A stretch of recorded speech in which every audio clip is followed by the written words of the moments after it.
institutionalized to recognize the beauty of women amidst all situations and conditions of being overseas Filipino workers. It will be a celebration as well as recognition of women OFWs exercising their choices, taking chances to make their voices heard, and benefiting from and trailblazing changes, particularly on labor migration issues. The Marilag Awards, parangal at pagkilala sa mga natatanging kababaihang migranteng manggagawa shall put on the spotlight to the women OFWs who directly work and advocates for the OFW sector. Hashtag Women Who Make Change. An agent of change introduces proactive change for the betterment of self and the community. Hashtag Women Who Empower. Demonstrate confidence and meaningful engagement to ensure that she contributes to and benefit from development and changes as they work for, by, and with communities, institutions, and other OFWs. Hashtag Women Who Inspire believes and practice advocacy for gender equality is not solely for and from women OFWs. She works to inspire various private and public sectors for a change that is gender responsive. At ngayong umagang ito, ay ating pong papangarangalan ang 4 na natatanging kababaihan sa Dubai at Northern Emirates bilang women leaders in migrant communities, women entrepreneur, women frontliners, at Uwanyan frontliners. Muli, bumabati po ako ng isang magandang umaga sa ating lahat at nagbibigay-pugay po ako sa lahat ng kababaihan. Maraming salamat po. Thank you very much, Welfare Officer Melvin. At this point, ladies and gentlemen, let's hear a welcome message from no less than the Consul General himself. Please welcome Consul General Bernardo and Dueñas Jr.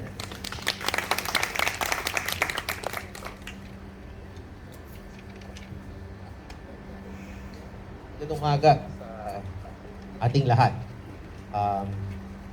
As you know, no, today is, this month is the International Women's Month that we're celebrating.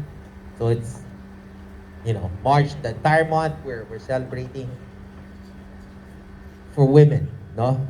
Celebrating the power of women. So the Marilag Awards, which is what we're here for today, is of course spearheaded by the Overseas Workers Welfare Association Authority Administration, and of course supported by the Philippine Overseas Labor Office and the Philippine Consul General here in Dubai. So why do we have the Marilag Awards? I think the Welfare Officer Melvin explained it to us perfectly. It's to celebrate women, Filipino women who empower not just themselves but the rest of their mga kababaihan. Whether kababayan nila or hindi, kasama sa profession or not, sa komunidad nila. No? So that's, and it's also fitting because for the last, I think 30 or even longer, 40 years, there's been yung what they call the feminization of labor migration. And we can see it here, especially in Dubai. No, we see. I think the labor attache would also confirm this that there are more women, Filipino women, here in Dubai and the Northern Emirates and the rest of the UAE compared to men. In fact, the ratio is about 1 is to maybe 2.5. So for every Filipino man here working in Dubai, there are 2.5 women, Filipino women. So it's only fitting that we recognize the role Filipino women have been doing in terms of course we know the role they have played, in terms of the economy, the contribution they give to our economy. It's about, I think, 10% of the general domestic product of the Philippines every year. So again, we're happy to be here, and we are glad that there are three. I think there are three categories. One for women in the community, one in for entrepreneurs, and one for the frontliners. Okay, so especially this year, everyone, all these women have given their best, the past 2 years actually, because of the pandemic. So and we saw the role they play, So it's only fitting that we give them, recognize them for their contribution to our society, to our community. Thank you. Thank you very much, Consul General Renato and Dueñas Jr. Palakpakan po muli natin ang ating beloved Consul General. At this point, ladies and gentlemen, allow us to award or to distribute the plaque of appreciation to our 2022 Marilag Screening Committee members. At this point, we wish to request Alan Nelia, Assistant Labor Attache Nelia Olivera, and Welfare Officer Esperanza Cinco Garubias to join us here in front for the awarding of this Certificate of Appreciation to our Marilag Screening Committee members.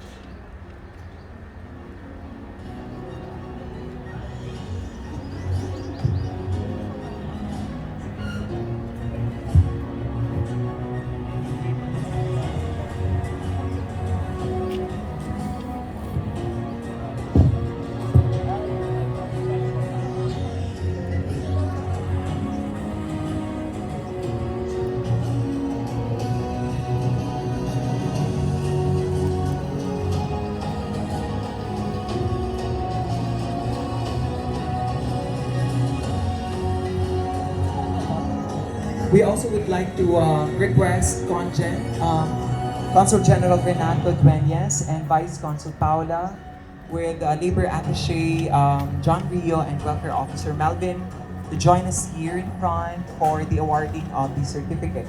Allow me to read to you the content of the certificate. Certificate of Appreciation, Marilag Awards 2022. This certificate is presented to in recognition of her invaluable support and contribution to the Marilag Awards 2022 given this 12th day of March 2022 at the Philippine Overseas Labor Office, Dubai, United Arab Emirates. Signed, Jhon Rio A, Batista, Labor Attache, and Renato and Dueñas Jr, Consul General. This certificate is given to Ms. Maria Gidget Rete.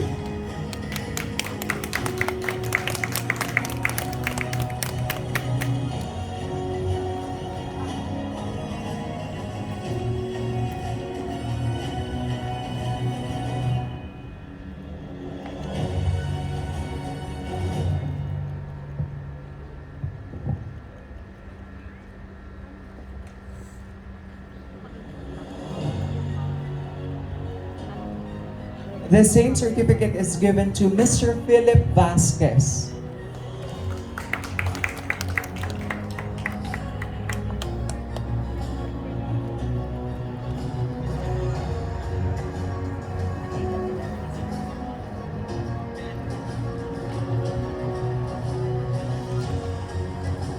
The same certificate of appreciation is given to the Filipino Social Club.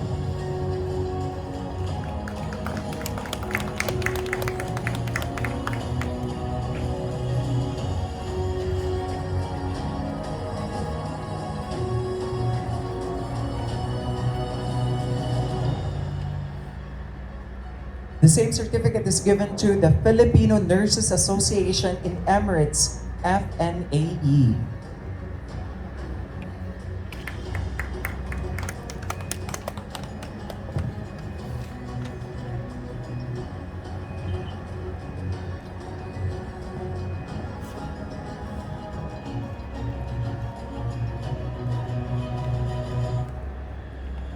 And finally, the same certificate is given to BBC DNE.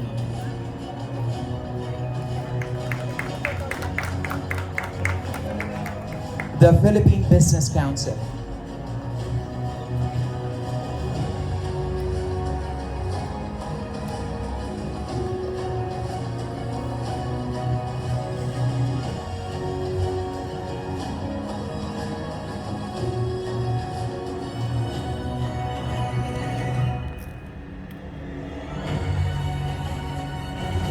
Thank you very much. Palakpakan muli natin ang ating mga partners and those individuals who have contributed to the success of this Marilag 2022 Marilag Awards.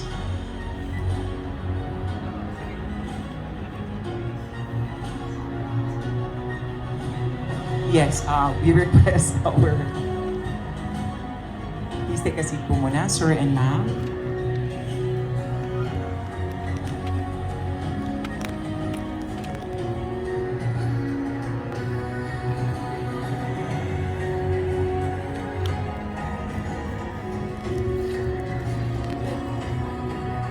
At this point, ladies and gentlemen, it is with great honor and privilege that I present to you the nominees for the 2022 Marilag Awards. How about a big hand?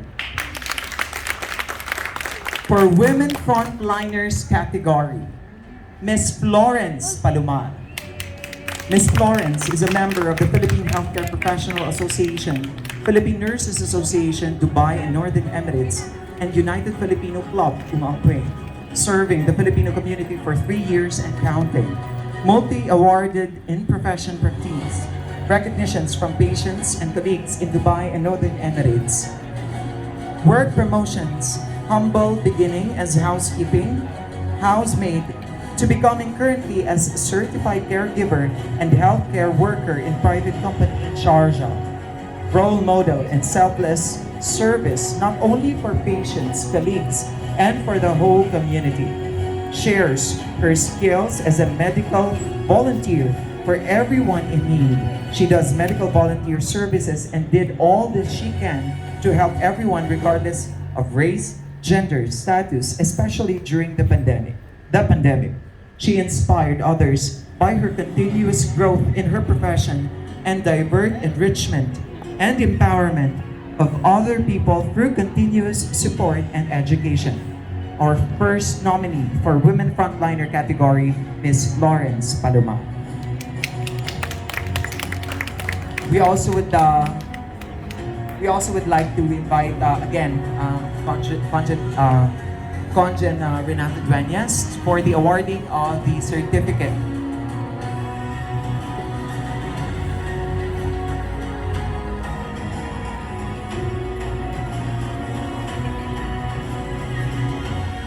Also, we would like to request Vice Consul Paula to join us for the awarding of the certificate.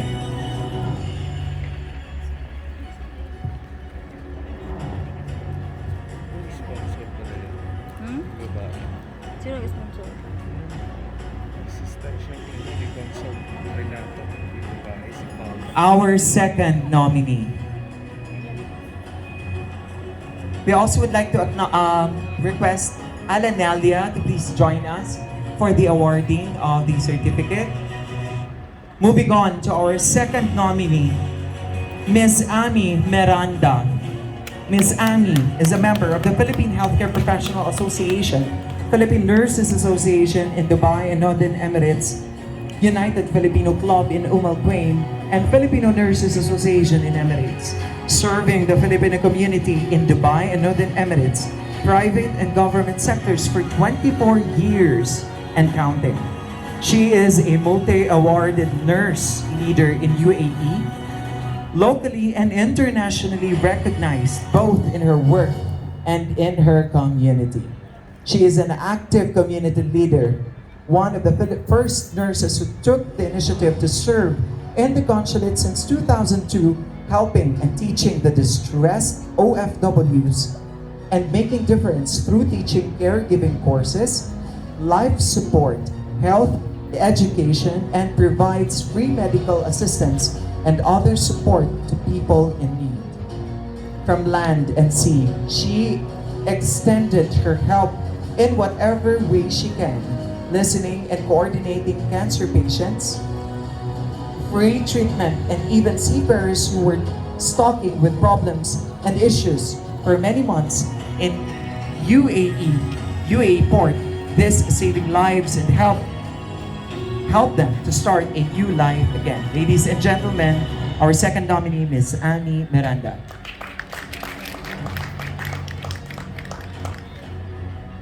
Moving on to our third nominee, Ms. Florence Agawa. How about a big hand for Ms. Florence Agawa? Ms. Florence is a member of the Philippine Healthcare Professional Association, Philippine Nurses Association in Dubai, Northern Emirates, and United Filipino Club in Al Quwain, serving Filipino community for 10 years and counting. A multi-awardee in professional practice, recognitions from the patients and colleagues in Dubai and Northern Emirates, work promotions, humble beginnings in housekeeping, an entrepreneur, owner of the condominiums and apartments in the Philippines, and investor in Filipino expat fuels. Ladies and gentlemen, our third nominee is Florence Agawa. Our fourth nominee,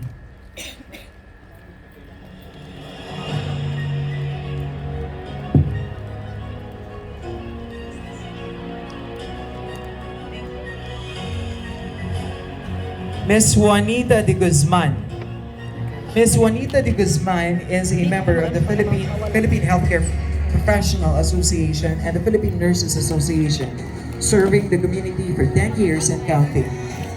A multi-awardee in academic and community in Dubai and Northern Emirates, International Daisy Awardee in 2018 by Thambay Hospital Group, and many recognitions from patients and workplace on her more than 18 years of professional service as a nurse. A role model in selfless service not only for patients, colleagues, and for the whole community, sharing her skills as a medical volunteer for everyone in need. Our fourth nominee, Ms. Juanita de Guzman.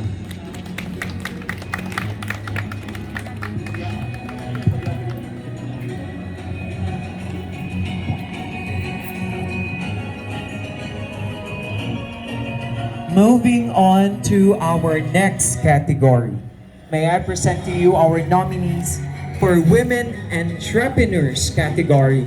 Our first nominee, Ms. Jhon Abdallah. Ms. Georgie is a member of the Filipino community DNE, Philcom at Japan, Batista University, and Phil's World, serving the Filipino community in 15 years and counting. A multi-awarded educator, business and community recognitions.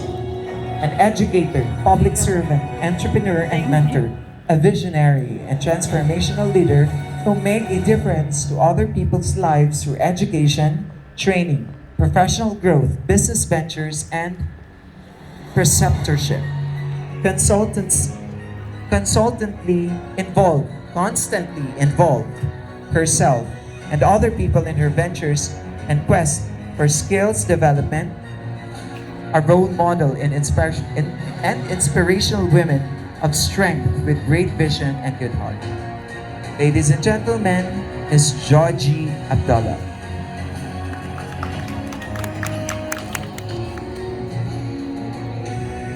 Our second nominee, Evangeline Monjardin, a member of PBC-TAC, PBC-DNC, League of Food and Beverage Entrepreneurs,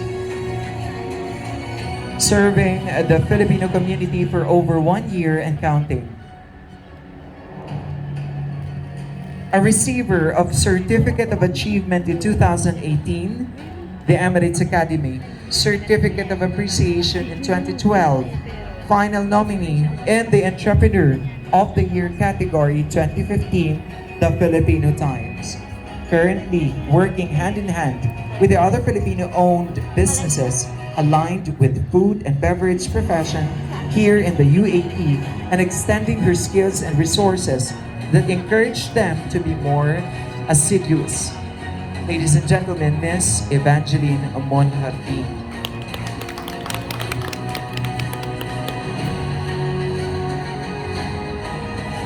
Moving on to our last category, Women Leaders category. Our first nominee for this category is Miss Shirley Diaz. Miss Shirley is a member of the Filipino Club in Ras Al Khaimah and Alpha Phi Omega, serving the Filipino community for 11 years and counting.